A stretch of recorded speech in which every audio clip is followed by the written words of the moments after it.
Bonjour, bienvenue sur notre site engacha.com ou sur notre chaîne YouTube. Je fais ce petit tuto pour vous parler de la formation concernant la visite sécurité planifiée, plus communément appelée la VSP. Elle concerne tous les secteurs d'activité ayant mis en place le document unique dans leur entreprise. Alors aussi bien le secteur hospitalier, le secteur industriel, le secteur associatif et autres. Dans ce petit tuto, nous allons parler de la définition de la VSP.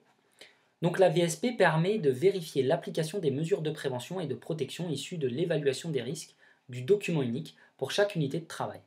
Alors qu'est-ce que ça veut dire? Le document unique permet l'évaluation des risques liés à mes activités, ce qui me permet ensuite de les hiérarchiser et de mettre en face un plan d'action. Une fois que j'ai mis ce plan d'action en place, il faut vérifier bien sûr s'il fonctionne, si ce que j'ai mis en place fonctionne opérationnellement dans l'entreprise. Et pour ça, je mets en place des visites sécurité planifiées. Elle est réalisée selon un programme préétabli par unité opérationnelle, unité de travail. Alors vos unités de travail, vous les aurez définies dans le document unique.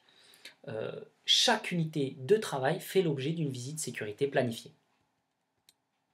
L'objectif de la visite sécurité planifiée, vérifier la disponibilité et l'utilisation des moyens de prévention et de protection des risques, bien sûr, identifier de nouveaux moyens de prévention et protection prévus au programme d'amélioration de la période.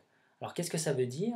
Lorsque vous faites votre visite sécurité planifiée, vous êtes directement en lien avec le salarié lié à son poste de travail. Ce salarié-là va peut-être vous faire remonter des moyens de prévention qui seront peut-être plus ajustés, je dirais, à son activité. Il faut les prendre en compte et peut-être les intégrer au document unique. Ce qui va me permettre par la suite d'actualiser le DURP pour être conforme à la réglementation liée au Code du travail, sachant que le document unique doit être mis à jour au moins une fois par an.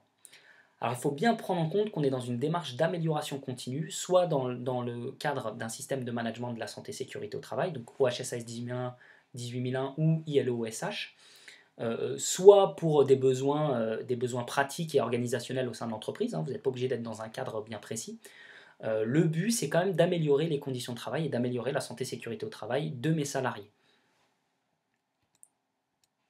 Alors, concernant cette demi-journée de formation, nous allons aborder plusieurs chapitres, qui sont les suivants: rappel des engagements de la direction, définition et objectifs de la VSP, rôle et responsabilités pour la VSP, présentation du système de management de la santé et sécurité au travail, présentation de la VSP dans le cadre du système de management de la santé et sécurité au travail, principe de la VSP, support programme de la VSP, préparer la visite sécurité planifiée, remplir le formulaire de VSP, réaliser la VSP bien sûr. En annexe, on retrouvera quelques recommandations pour des VSP efficaces et des exercices concernant la VSP. Alors cette formation se déroule sur une demi-journée. Si vous voulez voir la fiche formation, vous pouvez aller directement sur notre site. Il y aura un lien en fait juste en dessous de cette vidéo-là qui vous permettra d'accéder directement à la fiche formation. N'hésitez pas à nous contacter via le site internet en faisant une demande de devis ou en cliquant sur nous contacter ou contact.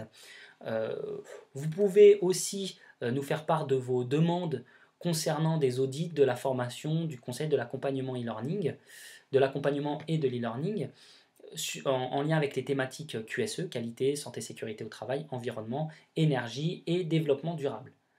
Vous avez aussi la possibilité de télécharger l'application Système de Management sur Apple Store ou sur Google Play. Je vous remercie de m'avoir suivi pour ce petit tuto. Si vous avez des questions, n'hésitez pas à me les écrire sous cette petite vidéo, j'y répondrai sans problème. Je vous dis à bientôt et à la prochaine vidéo. Au revoir.